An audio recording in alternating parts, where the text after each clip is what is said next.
Hi everyone, welcome back with me again in this channel. On today's tutorial, I'm going to show you how you can combine photos in CapCut. So you can start by starting a new project and select the photos that you want to edit. So for example, I'm going to select two photos, this one and this one. Click on add.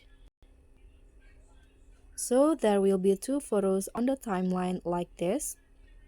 And what you need to do next is click on the second photo and click on overlay. Okay, so the photo will go like this. Then drag the overlay photo to the bottom of the first or the main photo.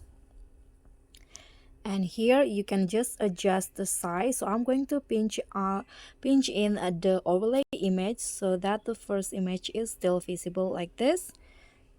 And for example, I'm going to put it in here.